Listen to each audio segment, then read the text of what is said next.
Hey ladies and gentlemen, welcome back to the channel. As always, it is Nick here, back with your daily crypto news and analysis. And today we are going to be talking about Ripple and XRP, as well as the vast majority of crypto and finance. And I do want to start with the fact that this video is going to be extremely important for those that are in the US, but also even those outside of the US. Currently speaking right now, I believe that regulators are trying to cut off the source to and from crypto, meaning those on and off ramps that are so precious to not only liquidity around these markets, but also the health of crypto itself, which we will talk about. But I want to start off with this video as well that goes all the way back to September of last year. And this got posted by Mickey B. Fresh. And when you see Ripple, this is a quote, by the way, Ripple, the big case that has roiled the SEC and their very aggressive original approach. If Gary Gensler was going to do all the things he says publicly, would have already have done it by now. And this is from Patrick McHenry,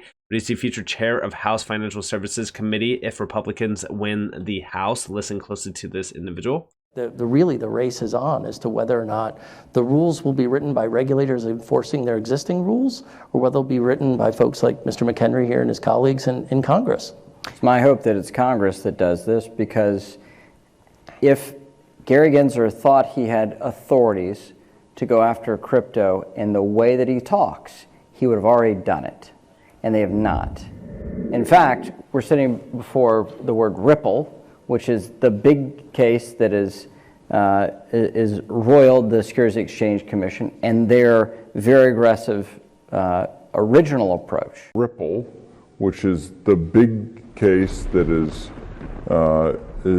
roiled the Securities Exchange Commission and their very aggressive original approach. But if Chair Gensler was capable, with the laws that exist, to do the things that he says, he would have already done them. I think it's really important that we have Congress define what is a digital asset and then separate out what is a security, what is a commodity. In all the work product from the administration, they say, we have to answer this question, and they don't answer the question because it's hard. It is now the work of Congress in a bipartisan, bicameral way to actually do that hard work to give form to the digital asset ecosystem. First step is stablecoins. The next step is market structure, as you mentioned in the beginning, and then the trade-offs along the way to make sure that we actually support innovation, which is not a part of any of the solutions put forward by the administration so far. It's all bad. That is the default position. It's like 85-15 for these executive orders on this world is horrible, without really spending more time than the just 15% that there might be some benefit from it. I think we've got to make sure there's balance here, that we get the benefit of this technology here in the United States with our rule of law, our speech rights, our property rights, the constitutional checks and balances that we build into our system that we then export around the globe. I'd rather do that than having foreign imports of bad policy and bad regulation. And I do think everyone should be keeping a close eye out on Patrick McHenry and also Congress. We know that they want to bring clarity to the digital asset space within the next 2 months, and that is a huge deal. Ultimately speaking, as we really kind of look at what's happening around regulations, it is extremely crucial right now to have these regulators moving forward on crypto adoption and ultimately acceptance. But ultimately, we won't have that unless we have regulators that are not working for the bankers, because I strongly believe that Gary Gensler is in cahoots with the bankers. I believe that there's a lot of money being thrown around into the pockets of individuals that are extremely corrupt, and Gary Gensler and the entire SEC is a part of that. But we do see over here from 801_XRP. So this actually got posted. We do see Dan Davis, ex-general counsel at the CFTC, and this is a quote by him specifically. I looked at top 15 digital assets by market cap. Now there are thousands of digital assets, but the top 15 account for 86% of the market. Second, I look at what the commissions themselves said about these top 15. Not a chairman, not a commissioner, but the commission itself, because in the commission in the commission, it can speak for itself. Looking at CFTC and the SEC enforcement actions, it appears the CFTC has asserted that 7 out of the 15 are commodities. These 7 account for 76% of the digital asset market. The SEC as a commission has never challenged any of those CFTC determinations. Some of them have been around for years. Instead, the SEC has asserted by enforcement action that one of the top 15 is a security and that one accounts for 2% of the market. And yeah, listen closely real quick to this 2-minute long video, and then we will address a few things happening around regulations. If a digital asset activity occurs on the spot market, it's not a security, it's not a leveraged retail commodity product, then there is no CFTC or SEC regulatory authority over that product. There is only CFTC enforcement jurisdiction. How large is that universe? It is large, and I base that on 2 key assumptions. First, I looked at the top 15 digital assets by market capitalization. Now, there are thousands of digital assets, but the top 15 account for about 86% of the market. Second, I looked to what the commissions themselves have said about those 15 digital assets. Not a chairman, not a commissioner, but the commission itself, because only the commission can speak for itself. Based on my review and looking at CFTC and SEC enforcement actions, it appears that the CFTC has asserted that 7 of the top 15 digital assets are commodities.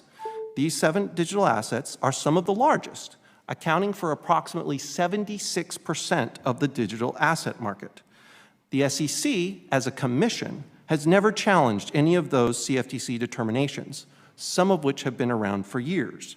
Instead, the SEC, in an enforcement action, has asserted that only one of the top 15 digital assets is a security, and that digital asset currently accounts for about 2% of the market. 76 to 2. 76% a commodity, 2% a security, and the rest of the top 15, about 8% undetermined. I don't think that should be very surprising, because the market division between swaps, regulated by the CFTC, and securities-based swaps, regulated by the SEC, is about 90% swaps for the CFTC and 10% security-based swaps for the SEC. So I conclude where I began. There's a significant regulatory gap in federal spot market regulation of digital assets because the large majority of digital asset spot market activity falls outside the regulatory jurisdiction of the CFTC and the SEC. Thank you. So yeah, I mean, this was an absolute bombshell of a video because it does put things into perspective on just how bad the SEC has dropped the ball, but also their complete ignorance on the idea of, you know, not only what the CFTC has said, but the commission itself. Currently speaking, when we look at what Gary Gensler has been doing, I strongly believe that someone is pulling the strings, and I think it's all the bankers. I've talked about this many times on this channel. You know, one of the things that really pisses me off, and I'm sure that it pisses a lot of you out there off as well, especially if you've been holding XRP, if you've been following the case for so long. I mean, to be completely honest with you guys, I cannot wait until this case ends because it's been a spotlight. It's been a spotlight on this channel as well as around the XRP community for so long. So I'm sure a lot of people just cannot wait to get this case behind us. Yes, it has opened the door of opportunity for those to accumulate XRP on the low. But right now, as we speak, as we look at digital assets and we look at the entire crypto space, I fear that we won't be able to reach our full potential if we do not get rid of these individuals that are in power, that are playing the game for the bankers. The bankers still want control of their monopoly system that has been around for decades. And we need to tear that down. We need to make sure that innovation within the US around digital assets, around crypto, and around this transformative technology thrives, not only for the sake of the retail sector, but also the sake of the global financial sector itself and many other sectors as well. It's not just finance, which I've talked about as well. But with all of this in mind, I believe that regulators are dropping the ball. Not only just on crypto, by the way. We recently seen banks collapsing. Where was the regulators on that, right? Because I thought they were supposed to protect investors. I mean, what about these banks? They're collapsing left, right. So like, what's going on? Oh yeah, that's right. The regulators are still focused on crypto because crypto is a big scam, which we'll talk about here in a second as well. But here's a few videos. In fact, I have 4 short videos. These are probably maybe a minute long combined. We do see, and another one, the below clip is from a fall 2018 graduate MIT course called Blockchain and Money. Gary Gensler, the current president of the SEC, was the professor. Once again, I will let the below video speak for itself. Lecture 6, Smart Contracts and dApps, September 25th, 2018. 2018, the Securities and Exchange Commission has said, regardless of what it might have been in 2014, it's now sufficiently decentralized that we'll consider it not a security. Listen closely. In 2018, the Securities and Exchange Commission has said, regardless of what it might have been in 14, it's now sufficiently decentralized that we'll consider it not a security. Again, using, and we do see a few of the tags, using that Hinman speech. Here you guys have it, yet again. But also, over here, another one. The below clip is from a fall 2018 graduate MIT course called Blockchain and Money. Gary Gensler, the current president of the SEC, was the professor. Once again, I will let the below video speak for itself. Lecture 8, Public Policy, October 1st, 2018.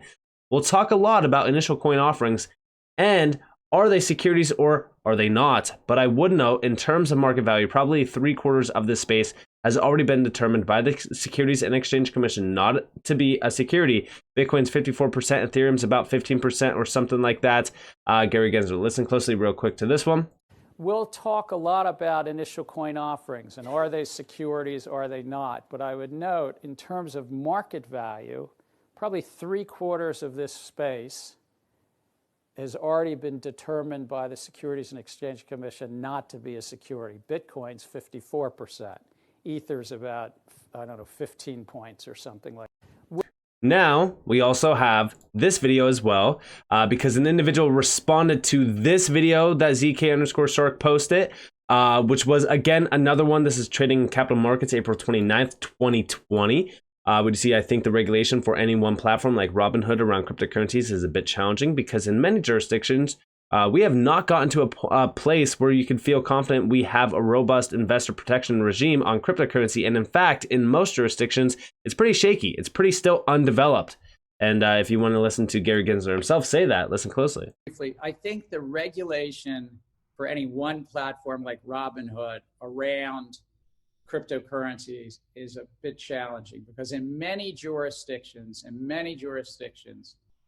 we have not gotten to a place where you can feel confident we have a robust investor protection regime on cryptocurrency. And in fact, in most jurisdictions, it's pretty shaky.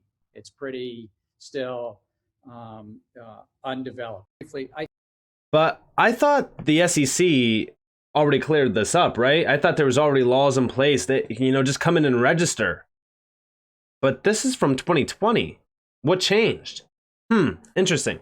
But over here we do see pro tip. You will get a lot of likes if you dig the statement from the Business of Blockchain forum. Just make sure you cut out the part where he talks about the uncertainty because of Hinman's speech and make sure you never ever question his speech in the first place. And this got posted from Lerzia, and listen closely. There needs to be clarity in the market. I think there's actually a fair amount of clarity. There needs to be clarity in the market. I think there's actually a fair amount of So yeah, there needs to be clarity. But I think that there is quite a bit of clarity already. It's like back and forth. Like this is the problem that we have right now in the US is because like nobody has any sort of clarity on anything. There's no transparency. There's nothing to follow. There's no guidelines. They continue to say that there's guidelines and individuals are still making excuses. We just see, dude, there's no news in any of these. There is. It's the fact that one, we have a chairman of an agency that's supposed to protect investors and create these frameworks that in the past, and then we're talking about just, almost 3 years ago now. Well, actually 3 years ago yesterday, saying that regulations right now around crypto it's extremely shaky. It's still undeveloped. And then all of a sudden we see, the rules are there. The rules are there. I mean, what's going on here? Somebody needs to question this. But I think it's all very clear, right? There's a big game being played here. And when you see over here from Peter Brandt, actually, it is incredibly important to alert crypto investors to the real Gary Gensler. Gensler was previously the chair of the CFTC, the agency overseeing futures, FX, and swaps. as the responsible regulator, CFTC, was the getaway driver for major bankruptcies and frauds of FCMs, such as Refco and also Peregrine Financial. The CFTC also manipulatively approved for MFG or MF Global to transfer U.S. customer segregated capital to meet its margin calls in the EU on a trade that eventually broke the brokerage firm. Gensler is not a champion to protect the interest of individual investors. He is a pawn of big banking and brokerage. FTX was proof positive of Gensler's rat-like behavior. And yes, I 100% agree. This is an individual that 100% cares about the banks. He's an individual that does not care about you or me or any retail investor. All they want to do is constrict this asset class, make sure that they shake as many individuals out, and hopefully they could choke as many individuals out as well, because guess what? They want to cut off the on and off ramps. And in fact, guess what? If you do not comply, well, they want the cops at your door. Yeah, that's right. You heard me right. We'll talk about that. So over here, Elizabeth Warren, crypto giants are collapsing under the weight of their own fraud. Oh yeah, crypto's a fraud. January 25th. What happened in March? What happened in April? Oh yeah, that's right. Banks were starting to go bust. And it's funny because it's just the beginning now. Just wait. A few months from now, you're going to see banks dropping dead because they are absolutely poor. They are broke. Banks have no capital. They have no liquidity. U.S. liquidity is at the weakest point that it's ever been. 2008 is calling, but guess what? There's a much larger 2008 here. And it's not going to look pretty. That's why we get away from the traditional world of finance, because it's been failing. What do you see over here? Elizabeth Warren is building an anti-crypto army, feeding serious US Bitcoin ban warnings. This was March 30th. And then just recently, look at this. April 26th. Elizabeth Warren wants the police at your door in 2024. Senators Elizabeth Warren and Roger Marshall want to make your crypto wallet illegal. And their plan runs contrary to the principles they campaigned on. And yeah, if we actually look at a few of the quotes down here, so we do see right now the US seems more like 2 than 1. The UK and the EU are working on reasonable new laws that recognize the distinction between centralized firms and open source protocols. China banned crypto in favor of a centrally controlled digital yuan. Which way is the US going? Last year, Senator Warren introduced a bill that would adopt China's approach by imposing a de facto ban on public blockchains hidden under the guise of AML compliance. Reports say the bill will be reintroduced again soon. Let's not take our cues on crypto from the CCP. And yeah, I completely agree. When we actually look at, I mean, there's a few memes here, but when we actually look at Elizabeth Warren, she is one of the most, I would say, anti-crypto individuals that we've ever seen. But it's crazy to me that they want to create this bill that basically outlaws your crypto wallet.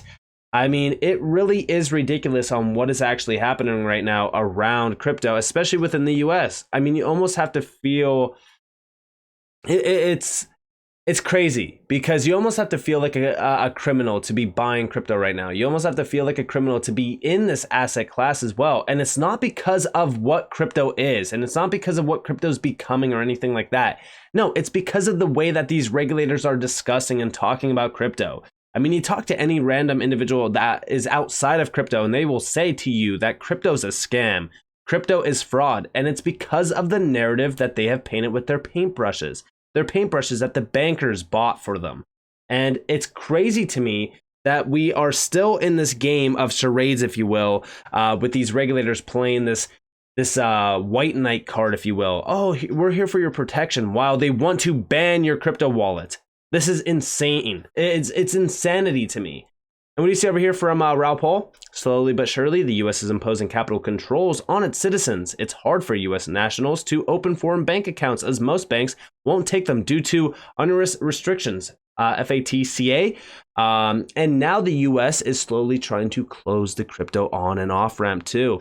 And yes, this is exactly what's happening. When we actually look at what's going on in the U.S., a lot of banks are actually limiting crypto purchases. A lot of banks are actually banning crypto purchases. And a lot of debit cards too. If you try to make a purchase with a debit card on some exchanges, it will just completely fall through. Then your bank wants to call you and ask you, are you sure you're the one that's making this purchase? You know that crypto's this, crypto's that. And you have to jump through hoops. And how are we ever going to reach mass adoption? Well, that's the case, right? They don't want to reach mass adoption of crypto. They don't want this asset class to get even bigger than it already is. And it's all because they want to protect the bankers. But the problem is that, guess what? It's not working. The banks are failing. The banks are collapsing.